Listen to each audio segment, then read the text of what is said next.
Hello, everybody. I'm Steve, and I'm here with Lady Jane Books and Marianne Halbert talk about Cold Comforts today. So, Jane, if you want to introduce yourself. Hi, everyone. Thank you so much, Steve, for hosting us on this fantastic discussion. I'm Lady Jane Books, a fellow booktuber, and Steve and I did a buddy read of Cold Comforts by the incredible author, Marianne Halbert. And Marianne is joining us today. Thank you so much for making time in your schedule to talk about this. Steve and I are just so incredibly excited about this book. Would you like to say a little bit more about yourself, Marianne? Sure. Thank you so much. Well, my name is Marianne Halbert. I am the author of Cold Comforts. It's a collection of what I call my quiet horror stories. And quiet horror is one of many subgenres in the horror writing industry. And it's my favorite kind to read and to write. So that tends to be where I go most of the time. And I just am thrilled that you guys have Cool Comforts for your buddy read. Yeah, it worked out really well. I was really excited that this all worked out the way it did. And I want to just take a quick second to thank our friend HB Diaz, who recommended the book to me after I read Nocturne. I just fell in love with Nocturne, and we were chatting, and she recommended this book, and I went out and bought it right away, and it just worked out perfectly. So it was really, really great the way it all worked out. Yes, I'll second that. Thank you to her. I love Nocturne, and she's a great presence on Twitter, and definitely appreciate her shout out for Cold Comforts. I actually also bought Nocturne on Steve's recommendation, which is how I was introduced to Cold Comforts as well. So I want to a wonderful thank you to HB. Mm-hmm. Yeah, she's really great.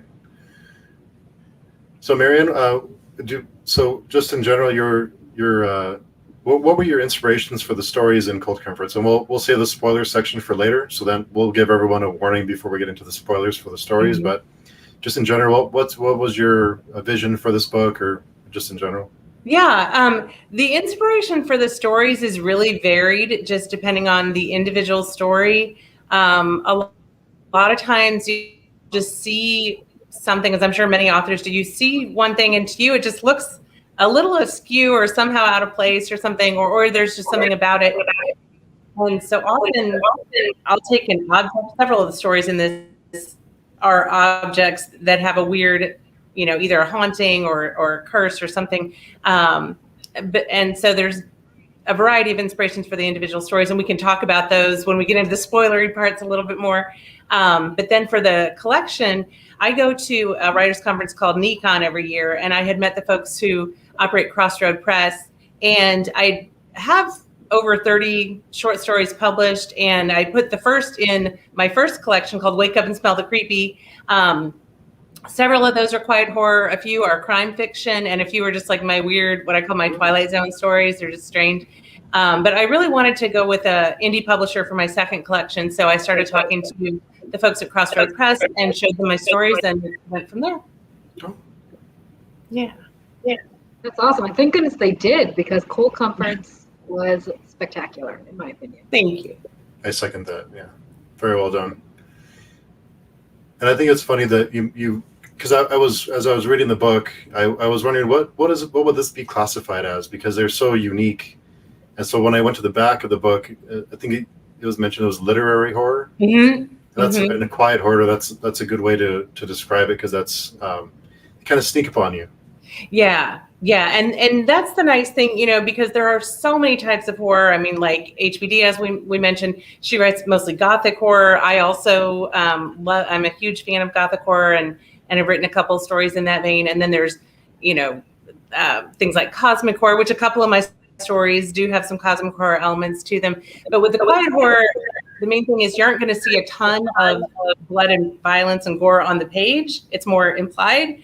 And so they're more character driven and really meant to be unsettling and build that sense of dread that you're just like, oh my gosh, what's going to happen? Yeah. I love that style. That's something that I noticed, is that all throughout every story, there seems to be this real drive of emotion, and several different types of emotions, sometimes even in one story. And I personally really enjoyed that, because it was like we went on a little roller coaster, and then we all like plummeting into despair, which I love. So that was great for me. So I was really impressed. I had actually never heard of quiet horror before, or literary horror, yes, but not Mhm. particularly this type of subgenre. And so this was a whole new experience for me as a reader. And Yeah. And I think Charles L. Grant was the first one who coined that term to describe his writing. So if you enjoy that, I would recommend looking up some of his stuff. I will. I'm going to put him on my list. Yeah. And thanks, Jay's Booktubing, for tuning in and joining us. Hi, Jay. So what kind of inspirations did you have? Are there movies or other stories or other authors that inspired these stories, or just all the stories you've written? I wouldn't say that there's any that directly inspired the stories, but certainly as far as my style, I have a lot of influences. My favorite author of all time is Shirley Jackson. I mean, I could read that first paragraph from The Haunting of Hill House over and over. I think it's perfect. And just the beauty of We Have Always Lived in a Castle, that's one I could read over and over again. Those characters are so compelling, and her writing style is just amazing.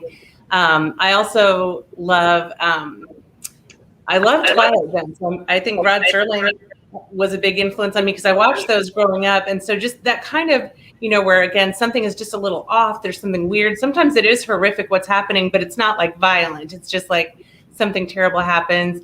Ray Bradbury. And when I was growing up, I read a lot of like the old science fiction. There's that Science Fiction Hall of Fame Volume 1. I literally, the covers come off it. I read it so much. But some of the stories like The Cold Equations, or I also the story All Summer in a Day. Those ones where it's just so heartbreaking. Something happens that's just so heartbreaking. It's horrific, but it just breaks your heart. And that's what I like to do.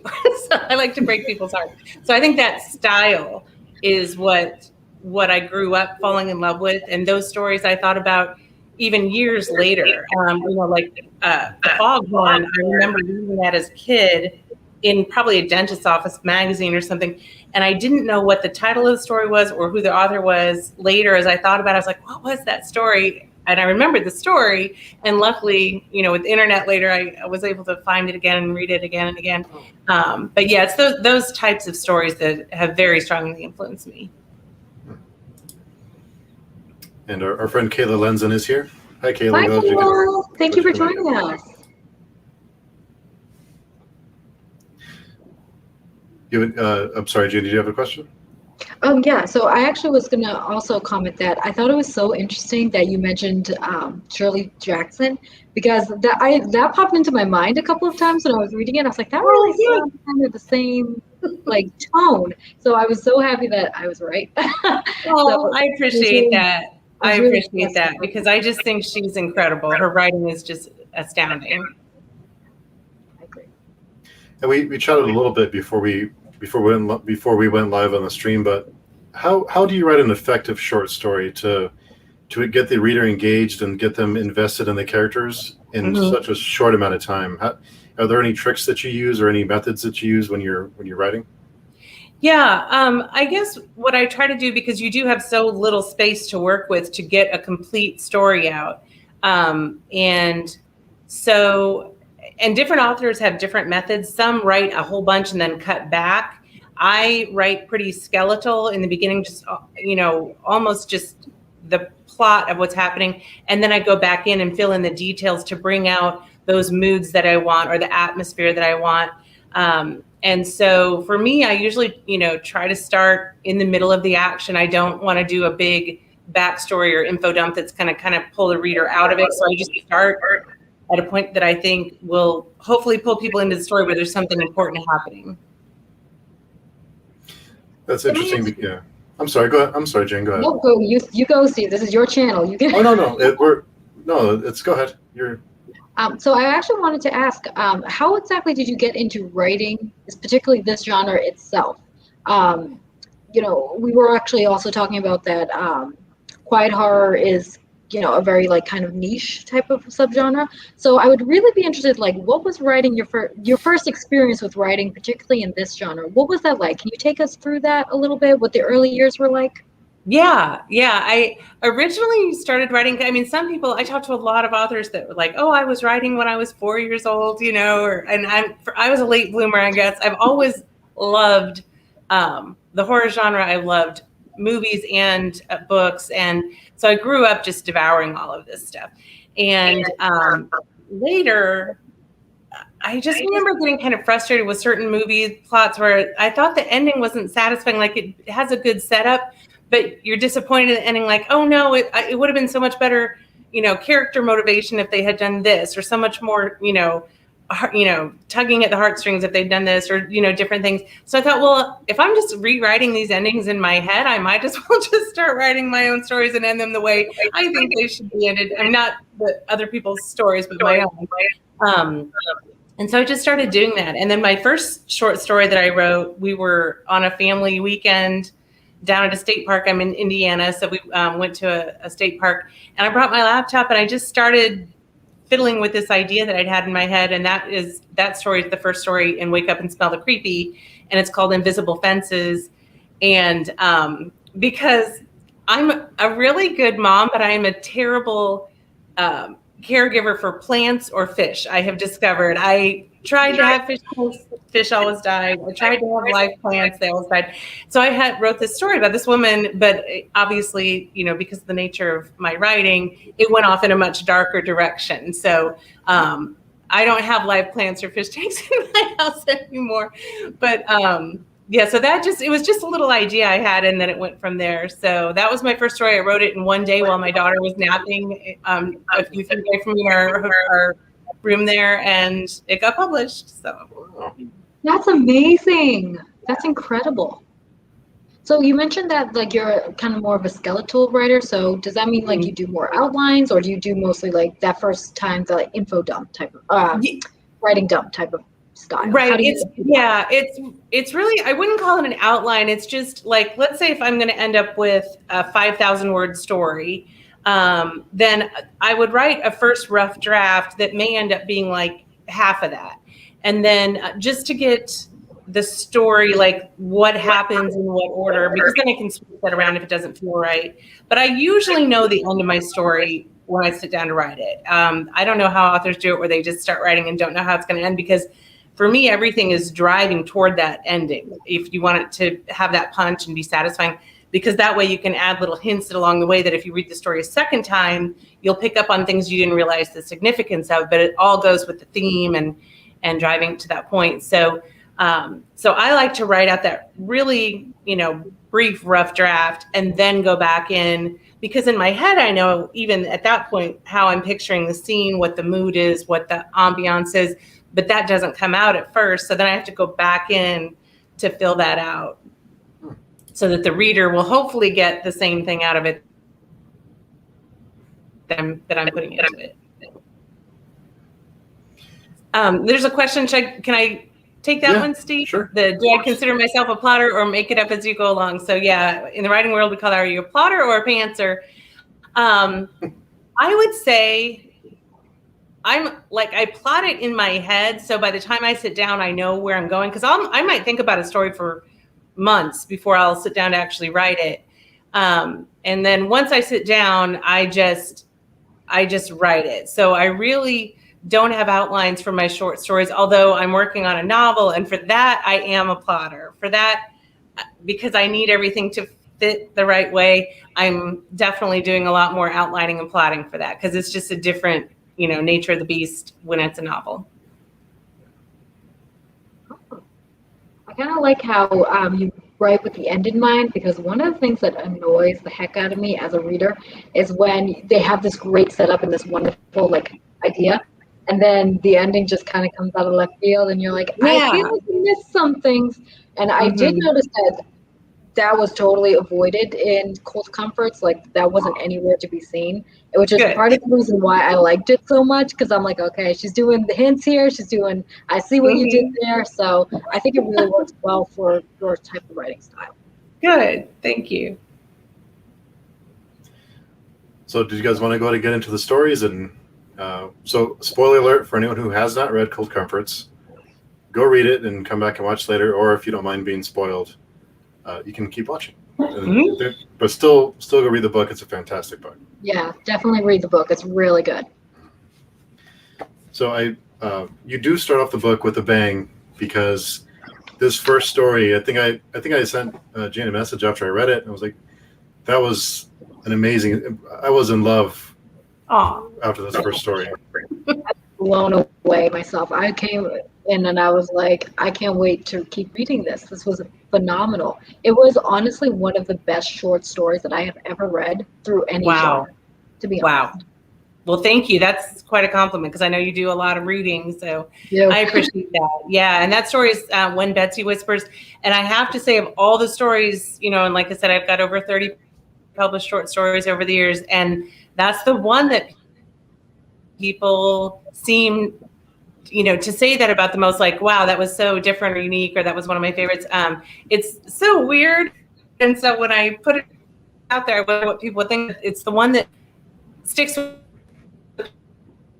people most and strikes people in a way that's just different, which I love. I mean, I'm glad to hear that. Yeah, that's When Betsy Whispers, and I loved what you in the beginning. I was wondering what's going on here, and then it starts to kind of come together. I noticed that with like all the short stories that when you start in, you're not really orientated quite yet because you don't know what's going on. And when I first started reading it, I was like, what are we doing here? But then and I think this goes for like all of them, it just slowly unfolds and then comes into this really beautiful conclusion. And I think honestly, When Betsy Whispers does, I think it did it the best out of all of them. And I'm really glad that was the opening story because, I mean, it was breathtaking. It really was. Yeah. Oh, well, thank you. I love how subtle all of these stories are. Like, there's a degree of subtlety that you don't really know and you don't always pick up on right away. And then, as you go along, you feel really intelligent that you figured it out. So, and personally, I really liked how. Was this story meant to be spicy, Marianne? This story was meant to be a little spicy, right? Yes, this story is a little spicy. I was like, I don't know if that's just Jane. Totally weird because of it. Yeah. It's a little spicy. Okay, well, I really like the spice in this story. I'm just going to put it out there for all the internet to hear. I liked the spicy story of Betsy Whispers. Good, thank you. Yeah, I appreciate that. I thought that was really, really clever. Thank you. And I don't know if I would even call Betsy a protagonist or an antagonist, but she's not a typical protagonist or antagonist. So putting the spicy in there was a little challenging, but I'm glad you liked it. I know. I was like, am I supposed to be feeling these type of things with this? I don't know, but I'm glad that it wasn't just me because sometimes it's just me. Yeah. No, it was meant to be there. So I'm glad you picked up on it. Okay, good. Yeah. Yeah. I did like the spice, and it was enough to come up and bite you a little bit, and that's true with a lot of the stories. They're not. That's what I loved about all the stories is that you're not bashing us over the head with things. It's really subtle and kind of creeps up on you, and then sticks with you. Yeah, and that's what I like where you said, Jane, that sometimes you didn't quite know what was going on, and I think that is part of what plays into, at least for me, a good horror story too, is just a little bit disorienting in the beginning so that people feel a little bit like what's going on, but then it starts to come together. So I'm glad actually that you felt that way when you were reading them. But I think what's also really impressive is that, in some short stories, you could read Betsy Whispers and then you're like, oh, okay, well, the author's done this before, blah, blah, blah, blah. But I've actually had that same feeling throughout every single story. And I think that's really hard to maintain, especially when a reader kind of sees behind the curtain a little bit with the first one. So I was really impressed with how we're able to carry it through all the stories too and keep it interesting. Yeah, well, I appreciate that. We did have a question from Kayla. What is your favorite short story you've written? I would have to say my favorite short story is Papa's Wrench and the Wind Chime, which is also in Cold Comforts. That's our next one. It's the next one. That's my favorite one. It's the one that I think about the characters the most still. Like, how are they doing? What are they up to? Kind of thing. I just really liked the way that one unfolded, and it's going to be on Pseudopod. So I don't know when, but Pseudopod did accept that. So that's a podcast where they read short stories. So you can listen to that at some point. So kind of like an audio, book type thing, but it's Pseudopod has different episodes that release every Friday. So at some point that one will be on there for folks to listen to. But yeah, that's my favorite, I would have to say. Oh, it's a good segue. Mm-hmm. Yeah. So the second story, Papa's Wrench and the Wind Chime.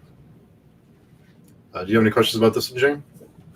So actually, this was the only one that I feel like there was something happening, but I didn't fully get it, unfortunately. And it still sticks to me because I'm like, I know something happened, but I don't know what. And then when I went through and I read another story in the collection, I'm thinking something along the same lines happened. I think that one was Karen, the Karen one. Oh yeah, hey so Karen. I'm thinking if maybe they were slightly connected in that way. So when I read the Karen one, then I was like, okay, that's probably what she was hinting to in the previous one. But I would love to ask you, is that correct? Or is that not correct? I mean, the stories aren't connected, I guess, in my mind, but in terms of, you mean just something's happening because it is one of those stories where a lot of times I don't spell everything out because I want to kind of leave it open to interpretation for the reader. I remember a friend of mine read that and he's like, what were they? What are they? That's what I was wondering. I was like, yeah. And I'm like, you're like, I don't know. I'm the author. I don't know. Right. Because I guess I wanted to stick, in the narrator's POV. And so if we're staying with her, we only know what she knows. And she knows rumors, and she knows that there's this kind of mystery around this family, this creepy family. She knows that now she has a deeper connection to this family through what happens in the story. But a lot of things are still unanswered in her mind, but she knows what's important to her. And so I guess I kind of wanted to leave a little mystery there because I like that. But I hear what you're saying that, yeah, it's not all spelled out for sure. So it's okay. Because I was like, what? Did I miss something? Or yeah. No, I don't think you missed anything. I think it's one of those things where we're in her point of view, so we only know what she knows. That's really cool. Yeah, I'm relieved you said that because I went back and read it twice, and then after I was done with the book, I went back again and I thought maybe this is meant to be a little bit ambiguous, where we kind of fill in the blanks, and in some ways that's creepier than you spelling it out for us because you wondered. This story kept me thinking. It was one of the ones that really kept me wondering. Okay, what is going on? Yeah, what is going on? Yeah, because it's kind of Tim Burton-y to me a little bit, with the character of the mother, which I really enjoyed. I was like, ooh, that's creepy. Yeah, she's creepy. It felt like she's kind of a creepy character. Yeah. Needs a comb, Yeah, definitely. And especially the last line is "this seat's taken," and that when I read that, I was like, what I missed? Yeah. Cool. I actually at one point considered that was kind of the working title of it as I was drafting it, because I just liked the idea of that. But then I came up with the other one popped in my head. I was like, oh no, that's a better title. But I still like that line because it circles back, so that it's all comes back. The time was a little ambiguous and what happened when. And I loved it. Mm-hmm. Yeah, I had a few different theories as I was reading it, and I wasn't sure which one was which. But I'd love to hear your theories. Well, I wondered if there was something supernatural going on, or if they had some kind of illness that was contagious. And oh, that's a good idea. I didn't even think of that.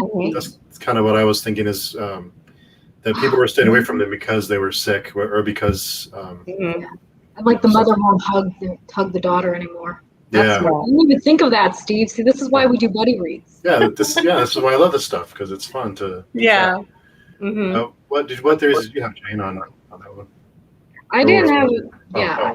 I didn't have any. I was just like, what happened? But I did have a theory that maybe they were otherworldly a little bit. Maybe I don't want to say aliens, or just maybe something. Not exactly human, not demonic, but something else. Yes, and that's what I thought too. Yeah, and so I was like, okay, well, maybe that's a power that they have, or maybe that's an effect, or maybe everybody knows that's what happens when you get too close to them, that you live in a loop or something. Right. So And Yeah, but I couldn't quite grasp a full theory, but I was like, okay, maybe No, there's that's elements. in my mind. That's what they are. Like they are not fully human, but because they breed with humans, some of the offspring are more human-like, and some take more after their mother and end up in the woods. So there's those that would stay in society, and some that go to the woods. And Yeah, because so, that also yeah. messed me up too. I'm like, wait, is that like a rite of passage, or is that Yeah, I supposed think to that's happen? where Not supposed to happen? they're more monster-like. The ones that, because they inherit different traits, in my mind, like the ones that are more strongly, non-human Whatever. in the woods. Yeah. And then I wondered, are they some like a vampire, or when they're young and when they get older, they have to kind of They're like hit die? puberty. Yeah. Yeah, I think, I wouldn't even say vampire, but I think it's something in my mind along those lines. Nothing that I can even define or name. It's just they're kind of their own thing. I should probably come up with a name for whatever they are at some point. But that's why I had their last name just be Monstrum, because they're just kind of monstrous. And, this kind of just weird thing that we haven't seen before. But yeah, when they hit puberty, because they age very quickly. And then, when they either turn more monstrous or turn more human, and can pass as human. But with, in the end, she doesn't care which direction it's going to go. She's going to be there for someone who, she feels very connected to. So I also wondered, because there's a great subtlety about Papa's wrench in that, and there was like these rumors about who, the children's fathers were.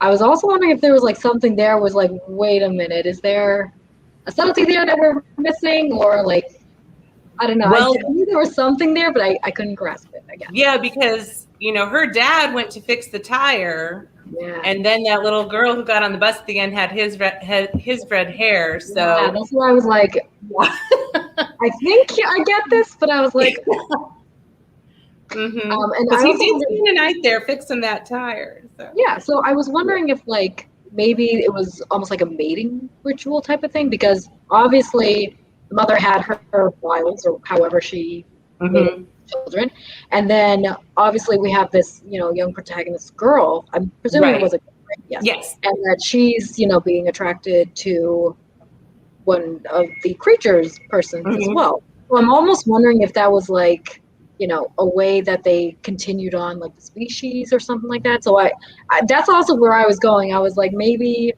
this is like attract a mate or something, and she's like the next mate. So I thought that was kind of cool. Yeah, definitely with the mom. And with the girl, I guess I felt like her relationship with him was almost more, not so much like a sexual attraction, but more like a curiosity and some kind of strange bonding. Yeah, like acceptance. That's what I put into it too. But I also wondered if that was like a spell that the mother had put on all the men in the town, and I don't know. So I was just kind of intrigued by that. Oh yeah, definitely. I think any man in town who comes around that mom is gonna end up fathering one of her kids. Yeah, I think that's why it's kind of weird considering close to that house. That's okay. Okay, I was like, oh, okay. Yeah, almost like she's a siren or something, but in a exactly. But then she has like witchy way. Hair, so I was like, that's cool. Yeah. That was really fun. That was clever. Good. And the next story was like riding a bicycle. Workplace horror. Yeah, it was a fun shift of gears from the first two to this one. It was a nice shift, and it kind of brings it to more modern, realistic feel. Yeah. Because I think we can all relate to being the new employee and kind of trying to fit in, and so it was interesting to read that. Yeah, and I really liked like the supernatural element of this one, because like that girl was there. I was like, there's something wrong with this girl. Like she doesn't work here anymore or something. And then when I read it, I was like, yeah, that was good. That was a good story. That was a good one. Yeah, because I think anyone who's been in a job like that, where just soul crushing job, where you just feel horrible every day you're there, like this poor guy, couldn't relate to that, and how it was just this phenomenon that was happening and really haunting the employees. Yeah, that was very clever. Yeah, and I think it was really well in all the stories, but this one too is how it kind of sneaks up on you, and you learn, and you have all these theories in your mind as you're reading, and then it starts to, like you said, it all starts to come together. Yeah. Was there any specific inspirations for that one that you took when you were writing it, or any ideas you had? That one there was a call for submissions for workplace horror, and I thought, to me, I've had jobs that I've been really happy at. I've had some bosses that I didn't like, other bosses I thought were great, and so I just kind of tapped into my own experiences with frustrations and things, at different points in my life, and thought, well, I can pull on some of that to put into this story. Yeah. Did you have any other thoughts on that one, Jane? No, that one, it was I liked it, the supernatural element, and I kind of liked the twist with the girl. That was my biggest takeaway of it. Good. So the next one is Luke's are decanted. Mm-hmm. And again, I love how everything just sneaks up on you, and everything comes together. And at the end, you're like, oh, okay. But I personally, I'm sorry, Jane, go ahead. thirsty. I personally really like the juxtaposition of this beautiful countryside. I believe it was set in Italy. Am I correct? Yeah. Yeah, Italy. It was France, but very near Italy. That's right. Yeah. Okay, yeah. I couldn't remember if it was Italy, Greece, or France. So I apologize. Yeah. I read one every single day.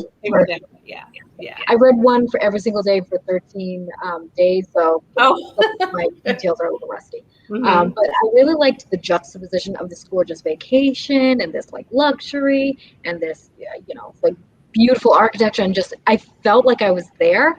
And then I also felt that like slight creep where I'm like, you shouldn't talk to that guy. You shouldn't be talking to him. Don't talk to him. Yeah. Just sit back and enjoy. You shouldn't go up that hill. Yeah. And I was like, literally, this hill is doing everything to tell you not to go up there, and yet somehow you literally walk up there. Not even a car, not a train, not a bus. Literally, you are walking up to something. So I was like, Yeah. I also really like how creepy I believe you would call him like an antagonist, maybe. The host. I loved how he's like, oh, you have to thank, so and so, and I'm like, that right there sounds like something I'd turn around and be like, nope. That's right. Yeah. So I just really liked how like unsettling it was. Definitely. Yeah. And I love the conclusion on that one too. Yeah. Yeah. Good. And it got kind of, and then I think there's a monkey or the baboon that jumped on the car, and then it was what's, and then at the very end you learn in the last paragraph. I think it was the last paragraph. I didn't make a note on that one. Yeah. Or else maybe even not the last page or two.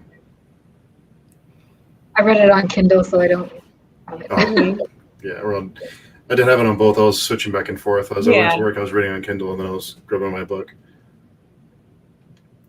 So the next one was Housing of the Hollygobs. I love this one.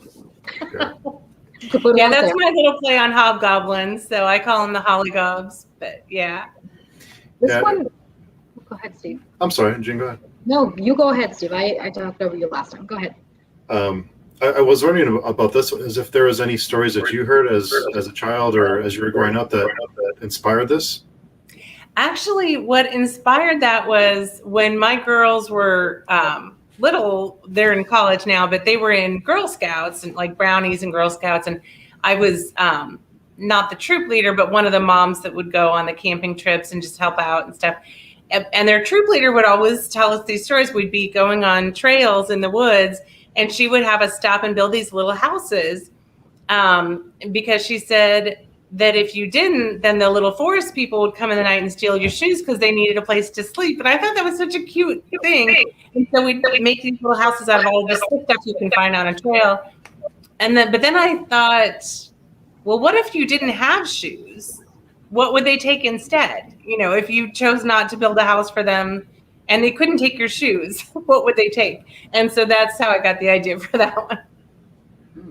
I love how basically you just said that, oh, it's a sweet story about these little, forest people, and then you turn around and make it one of the most sinister things I've ever read. I love it. Yeah. I love that. So, yeah, that was fun. This one really kind of gave me Bridge to Terabithia vibes. If either of you have ever read that. Yeah. Yeah, it kind of gave me that similar, like, that summary and like a sad time, but something else is happening. It was like kind of this wonderful, like almost supernatural, like Bridge to Terabithia. And I was really excited to read that because that's one of my favorite books. So, good. Yeah. I like that one very much.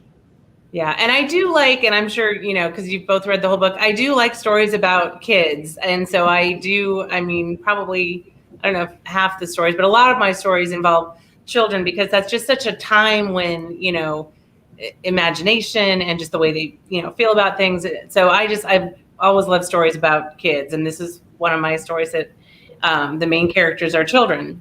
Yeah.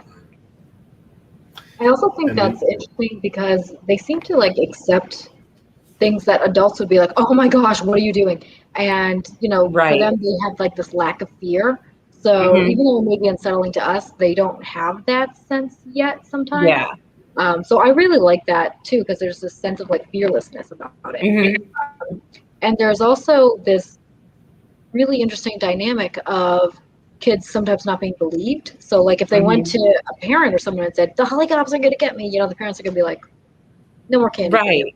But for them, it's really intense because it is happening. So I really like how you utilize that to an advantage when writing horror. Great. Thank you. It's a really good observation. Thank you.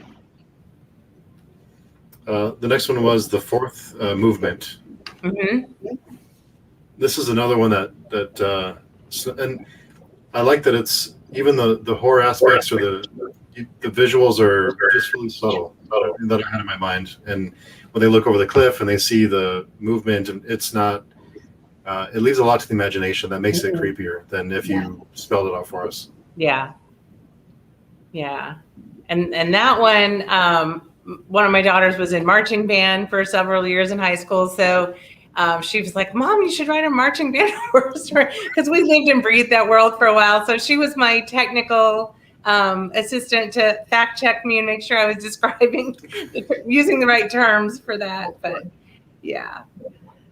I just wrote "The show must go on" in my notes, and that's it. That was ultimately the whole thing, and I thought that was really clever and a clever way to do that. So I thought that was pretty cool. Thanks. Yeah. I also like the. Oh, go ahead. I also really like this idea of the whole town kind of knows something bad's happening, but everybody's just gonna like ignore it and hope it goes away. So that was like a lot of fun because I'm like, y'all not leaving town? Like, there's a giant pit of, not to be too spoiler, but there's a giant pit of dead children in marching band outfits, and y'all just looking down at them off the cliff? Like, come on. Right. Like, I'd be selling my house on Redfin. Like, no. Exactly. Yeah. So I thought that was pretty cool, and that was really clever the way that, that was amazing. Well, thank you. And it was oddly touching at the end when they had a chance to finish what they've worked on, and it was, I don't want to say a feel good story, but you wish that we all had a chance to do that, to finish unfinished business, to have a chance to finish what unfinished business or right. And that really is, and I'm glad you said that because that really was the point of that, because these kids, they work so hard, and all the kids in marching band and all kinds of performing arts and sports and everything work really hard.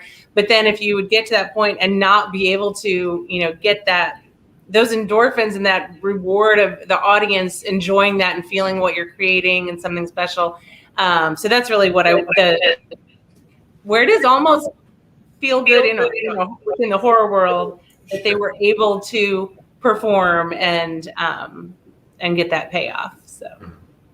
I also think that's like the perfect story for 2020. Yeah. Because I feel like a lot of people just live that, literally, that they work so hard And especially for Right. like high school kids, you know, and a lot of them didn't have prom or, you know, formals or anything like Yeah. that. So I thought, Yeah. I was like, huh. And I know this was written before, hey, you know, obviously 2020. Yeah. Like, wow, that's really relevant to today. Yeah. Yeah. To anybody who's worked for something like that, and you want that payoff of like, you know, let me show you what I did. Let me, you know, make you feel something good. Yeah. Mm-hmm. Well, I didn't think of that, Jane. That's really good. Yeah, I didn't think of that. That's true. Yeah. Yeah. So I like that one because of that. So the next one was Neath the Follow Ground, which this one really got on my skates. Yeah. I was wrecked. I took the day off after reading after this one. Really? Oh, I wow. couldn't read anymore. I'm like, nope, I'm done. Well, and I don't know if you guys are experiencing the cicadas currently. We are here in Indiana. So it was funny because I got the idea for that one when they were here 17 years ago, and now they're back. Oh. Because it's that brew that's, you know, the cicadas. So, yeah. But yeah, I'd love to hear what your thoughts on it and your experience with it. So, do you want to go first, Steve? I've been talking a lot. No, go ahead. So I absolutely adored this one. This one, along with Betsy Whispers, was my favorite of the entire series. I loved how there's an exploration of grief to it, and about how sometimes when we're in grief, we can't always think clearly and we can't think critically because it kind of overshadows everything. Right. I saw that within the character, and I was just so blown away by the twist that I was like, I was heartbroken. I really was. And I couldn't read anymore. I did take the rest of the day off, and I was like, I'll try again tomorrow. And I really just, I loved the story. I really loved every part of it. Oh, thank you. I'm glad. Yeah, I'm with you, Janet. I'm with you. This is one of my, I hate to rate them, but it's probably one of my favorites of the book. Just because by the end, you're, like you said, you're heartbroken, and this is awful thing happening, and again in the beginning it starts off really subtle, and something's not quite right here, and then it kind of builds, and by the end you're just crushed. So yeah. And I think there's a lot of heavy themes in this one. Obviously about ending a person's life of suffering, and that's something that I don't see a lot in horror, even though I think it is one of the more interesting parts of life. You won't see it a lot even in just literary fiction, you know what I mean? So I thought that being able to go there and not discuss it but include it in a story was really brave, because I do think it's very controversial, but in this story you saw how it fit, and it really played into why the character was doing what he was doing. I thought that was incredibly brave as a writer to put into a story. Well, thank you. And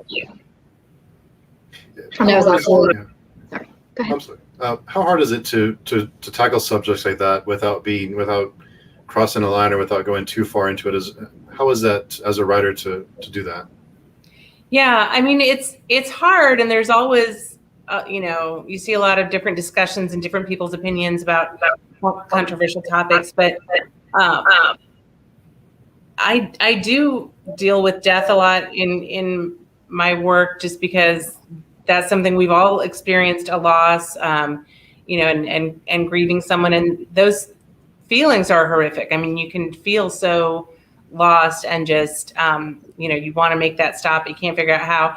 And so I guess for me, it's just kind of that natural, including some of my own experiences in the story to make it feel authentic, because I think anyone can relate to that, because everyone is experienced, even though each person's individual experience is unique to them based on who they are and their relationship with the person they've lost. We're all walking a similar path in that sense.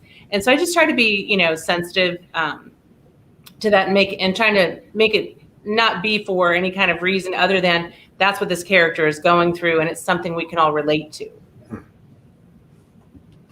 Well done, very well done. Yeah, thank you. Really cool. And I really liked the desperation of the other characters that I feel like had made this plan, and there was so much work and thought put into it, and then just to have it totally decimated by someone who had such great intentions but didn't Mhm. understand the implications of it. I thought that would. I'm thinking of like their perspective. I was just like horrified because I was like, Right. I was Right. gutted. Because the sacrifices they had made to set that up. And like you said, then to have it Just taken out of their hands like a house and of cards. mhm, mhm. It was very good, very emotional. Oh, well, good. I'm glad, and I really do. I mean, I feel like to me the best stories that I like to read or to watch are the ones that really move you emotionally. And so I think empathy is a huge part of horror. I think that's what really makes those stories so striking. When you read something or when you watch a movie that just makes you feel so deeply, then you're like, wow, that was a home run. That was something that I'm going to remember for a long time. So if I can provide that to other folks, that makes me happy. Well, you provided it to me. Oh, good. Okay. Cried like a baby. Cried like a brat in a candy store. Oh, good. I like that. Mm-hmm. So the one following was Adverse Possession. Mm-hmm. And I'm so impressed with how your stories start and how everything unravels. This is another one that I thought was really well done. I really love this story too. This is one of my I love them all, but this one in particular stuck out to me just because it's just so creepy. And again, it's horror, but it's like we said, it's quiet horror. It's not in your face. It's really just haunting. Yeah. And that one was a little challenging for me because I certainly don't think you have to have likable protagonists, and sometimes the more flawed a character is, the more interesting they are. But in this one, he's particularly, I think, unlikable, but he's still just this guy who, he thought he was getting this deal. He was going to have this house, he just kind of wanted to be by himself, left alone. And then he found out he's really not alone. So, yeah. I also really liked how we changed up the setting in this way. I think when I first heard of Cold Compass, I literally thought it was going to be like wintry stories. Mm-hmm. Sorry, wintry stories. And then I was so surprised that a lot of them were actually very summery, and they were very in hot weather, and like the cicadas and all that. And so I was like, oh, that's interesting. But then when we turn to this, where it's like in this cold, desolate, icy place, Yeah. I was like, wow, I'm really impressed on how versatile these stories are. And this story showed me that, yes, you can do versatile characters, you can do versatile themes, you can do emotional, you can do just pure horror, but you can also really be versatile in setting. And that's what kept me reading. And I think that this story particularly portrays that, why I kept reading. Thank you. Yeah, it's interesting to talk about unlikable characters, and I think in a story like this, because they're so unlikable, you root against them, but you understand the dumb things they do. So Right. as you're crafting the story, does that make things easier or harder to work around the character? Yeah, I guess it probably depends on the story. For this one, I just kind of pictured, I knew I was going to have a character buy this property that had some conditions that were not going to be met. And then I had to think of why wouldn't they meet him? And I'm like, well, that's just who he is. He's just like, nah, I don't need to do that. It's my property now. I can do whatever, that kind of a thing. So his character really was created and driven by the plot that I knew I wanted to have. So he's just the kind of guy who was going to be kind of cavalier about not following the rules, and it came back to bite him, literally. So, yeah. Yeah, this one gave me a big Lovecraftian feeling towards the end, which I kind of liked, like the creature feature type of story, which I wasn't expecting. I was like, moving wait mound. Yeah. Yeah, but wait, there's a graveyard, there's a creepy house, what's going on? And then suddenly, boom. I'm like, yeah. Okay. So the one following that was the Fire Tower. This one was trippy. I'm gonna be honest. It's very trippy. It's one of the weirdest ones. Yeah, that one was just kind of stream of consciousness writing. I just kind of let it keep going, and that is one of the stories where because it's a little different style, and there is a fire tower at that same state park I was telling you about where I wrote my other story.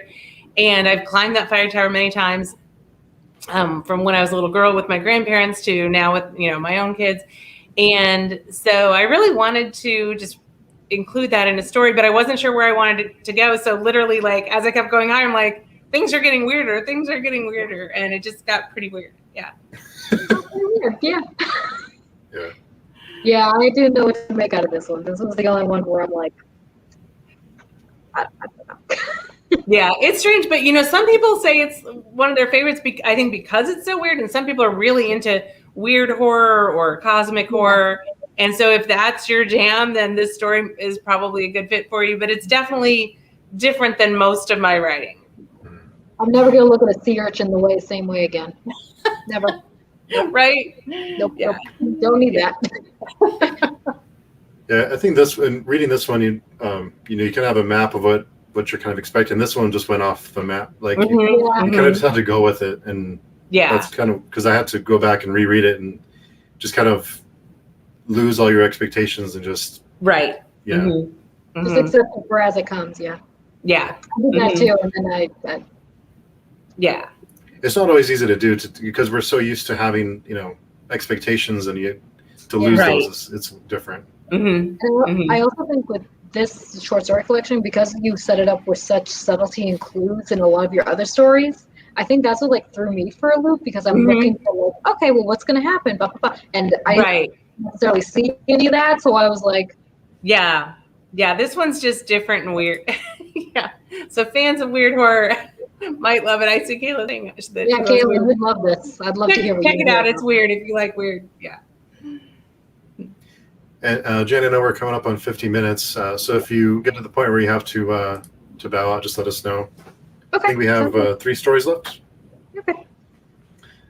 So the next one was Conjuring the Corpse Candles. Mm-hmm. And this is another one that I wondered if there was a story from your childhood or that you've heard that inspired this one. Yeah, we have a living history museum really close to us, like 20 minutes away from us. I love it. And also in other parts of Indiana. And I love going out to if you ever go down to Charleston or Savannah, and there's recreation, so you can kind of put yourself step back in time. This is what it would have been like in the 1800s. And they have this hoop and stick game there that the kids can play. And so one time my husband and I were talking about making different things, like how do you make things seem scary? And he's like, I said, what do you think is the most innocent object or thing, that would not be scary? And he said, probably that hoop and stick thing. He's like, I don't think you could make that scary. And I'm like, challenge accepted. So I wrote about a haunted hoop. Yeah, I couldn't remember which one this one was just for the title, but I remember I loved this one. This one was, I think, my 3rd favorite of the entire series. Really? Wow. Yeah, exactly. I loved the lore behind it and the background story, because that was another one that was so heart-wrenching that I was like, so yeah, it was very deep in that way. It wasn't very it wasn't shallow or anything like that. It wasn't cheap. In other words, I use the word cheap. I don't like things. It was not cheap. It was very, very luxurious in that way.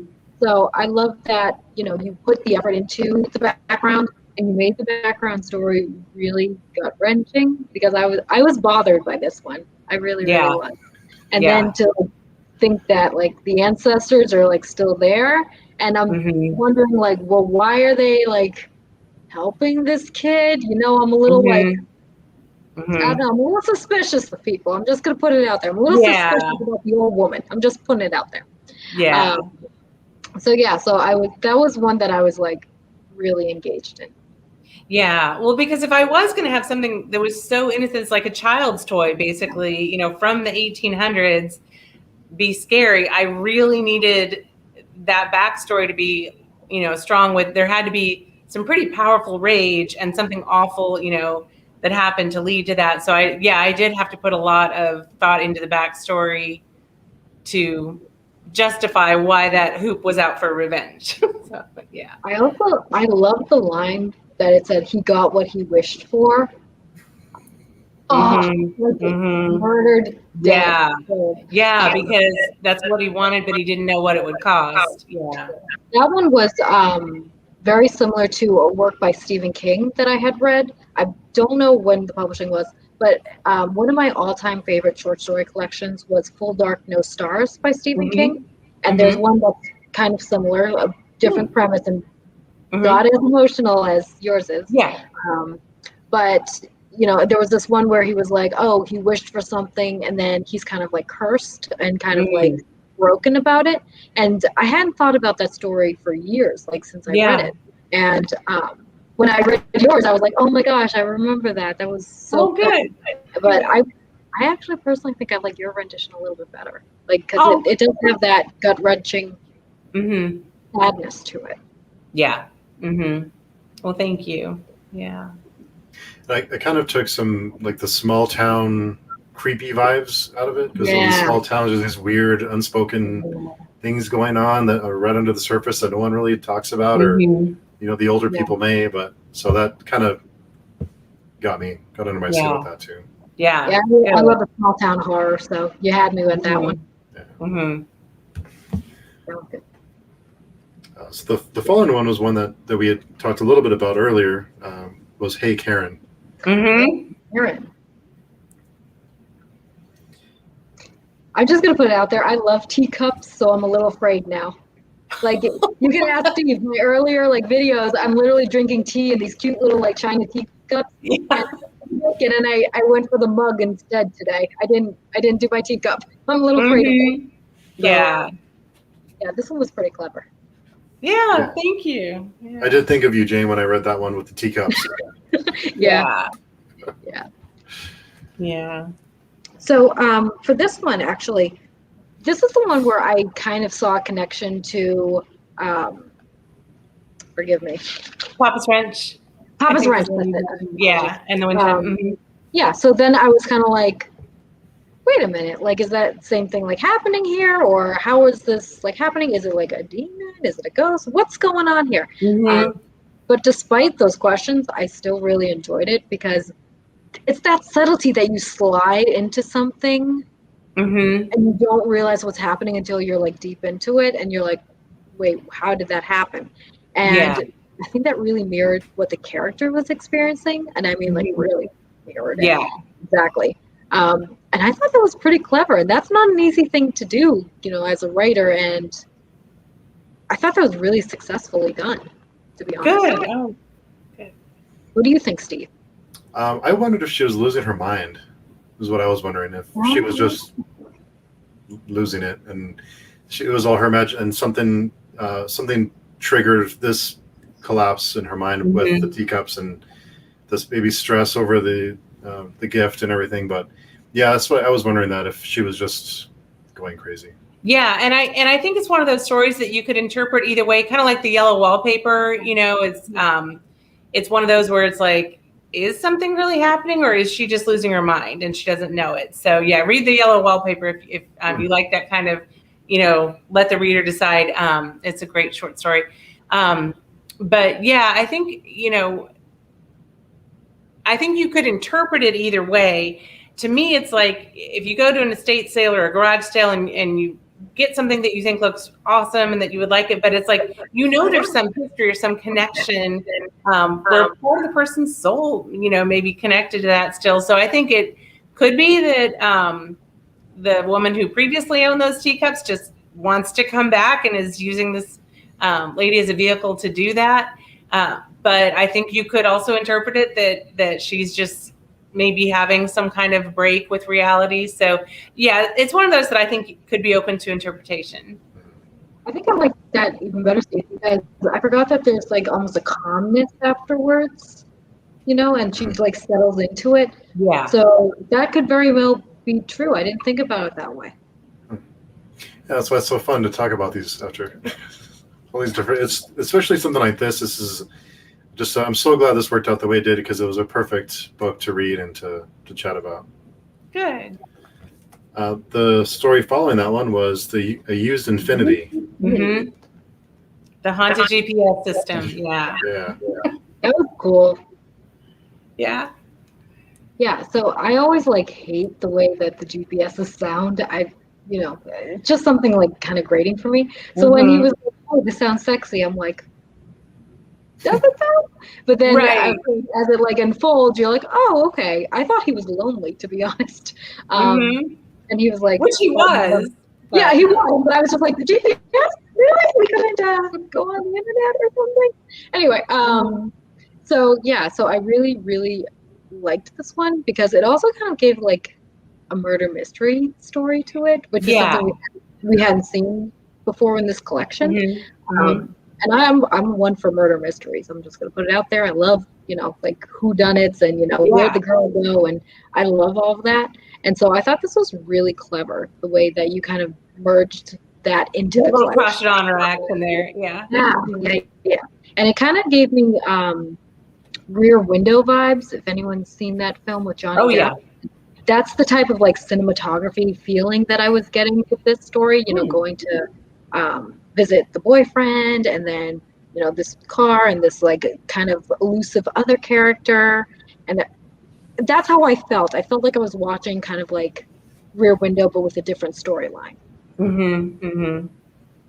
I didn't even think of that about kind of a crime, like crime, like a murder mystery. And I didn't think of that until you had both mentioned it, but that's what it was. Hmm.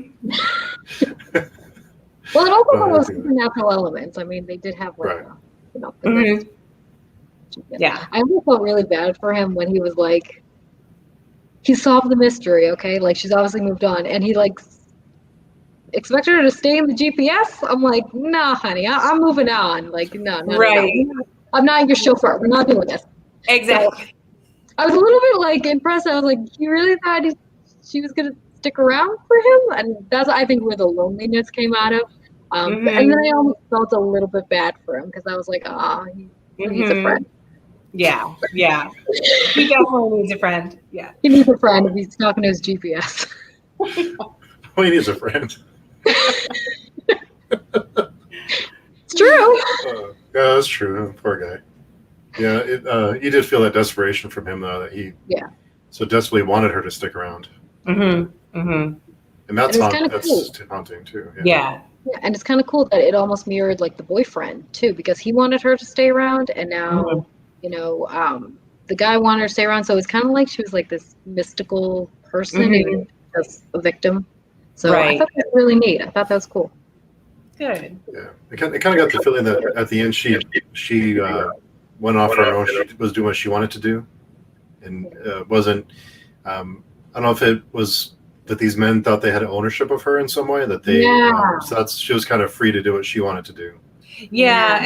And to me, I felt like once, the truth had come out and her body had been discovered, that she then was like, at peace and no longer needed to be trapped by what had happened to her. And she now had agency to do what she wanted to do, which was, no longer be stuck there in that car. Yeah.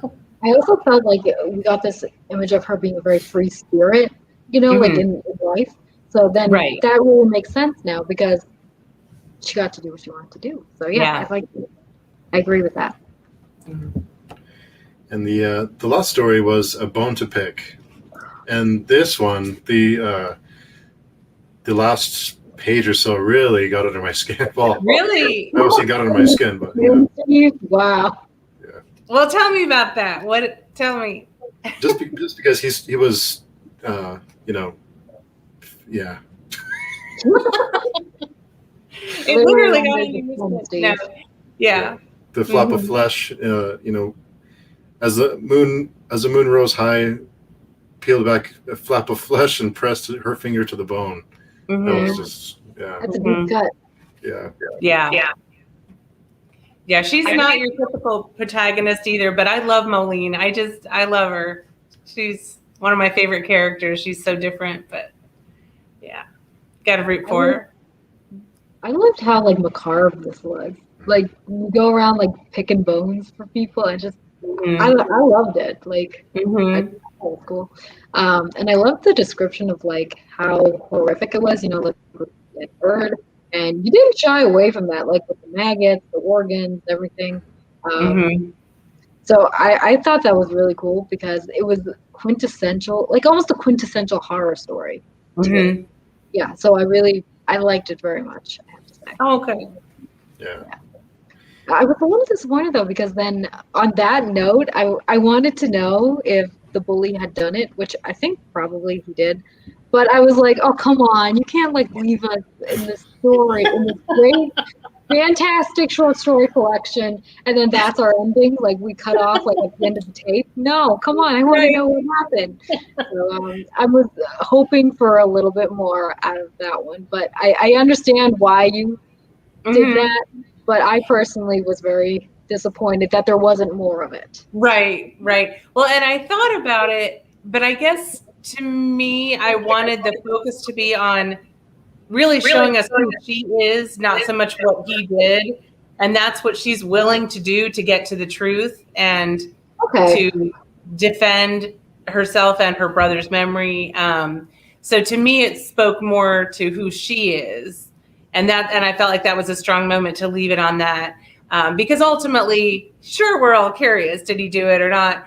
But ultimately, it's really her story. So I wanted to. But I hear what you're saying. Yeah.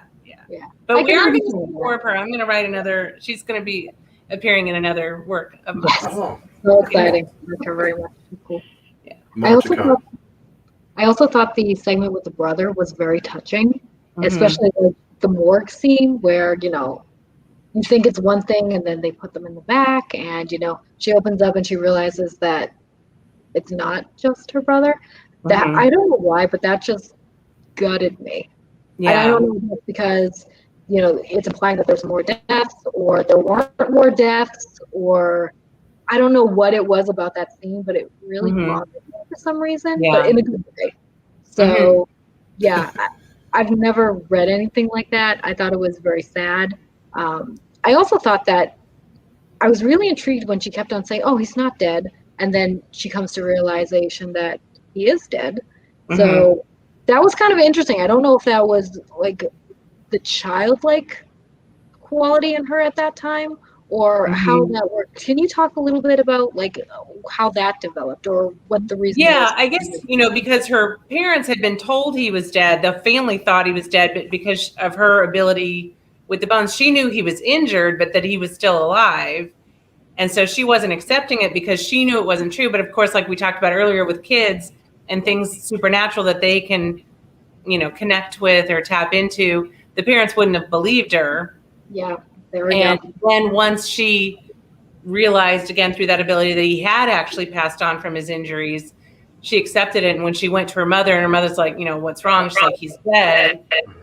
And so then the mom thought she was just coming to accept it finally, but really to Moline, he had just died because he had just died. So Okay, so it is like the time frame then. mhm. Okay.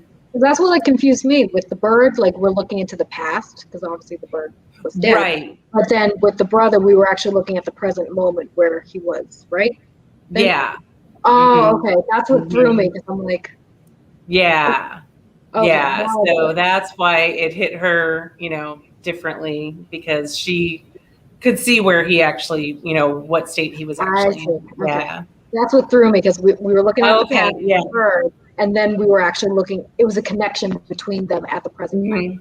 Mhm. Mhm. Now I get it. Now I appreciate it a little more. Okay. I'm It's so so glad that I funny could that- talk to you about this stuff because if this Yeah. was just me doing, This I is would fun. be so angry. It's so funny when we talked to a horror writer and we said that really got under my skin and that really made me sad for the rest of the day, and you're like, oh, I got it. Yeah. Yeah, I'm glad. Really Yeah. made me- Mission accomplished. It's so interesting. It's so fun.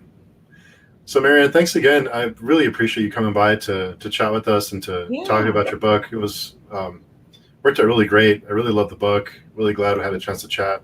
What are you working on now? What's coming in the future for you? Yeah, I've been writing some short stories recently and sending those out to different markets. So we'll see what happens there. And I'm working on a novel called The Lady's Pocket, which is a ghost story, has a big haunted house, actually kind of a haunted village. And Moline Mueller might appear in there at a different stage in her life. So we'll just have to see. Oh, cool. But yeah, so working on that. Stories. Well, keep us posted on that as you get closer, and we'll be sure and spread the word. And I'm sure I'd love to read it and come back and chat again.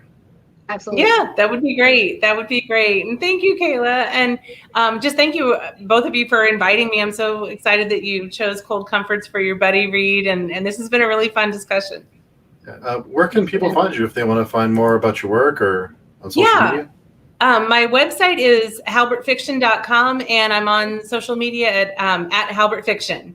Awesome. Yeah. I will say that I absolutely love this series. I absolutely thought it was brilliant. I loved it as a collection, and I loved all of the individual stories as well. And I can go out and actually say that I have not enjoyed a short story collection, not just horror, not literary fiction, just a short story collection since Stephen King's Full Dark No starts. Wow. And that was the book that got me into reading horror. So I have to say this was one of the best that I have read. Well, I really appreciate that. That's quite a compliment. So thank you. I appreciate that. Yeah, I grew up reading Stephen King. So yeah. Thank you so much for being with us today. I really appreciate that you're taking the time to talk about this incredible work. Thank you. Yeah. And thanks again. I hope to I'm really anxious to read your next novel, so I want to hear what happens in that story. Yeah. So thanks again. Thanks, Jane, for reading this with me, and again, thanks, Marianne, for coming by to chat with us. You're welcome. Thank you so much for hosting. Sure, it was a lot of fun. Bye, guys.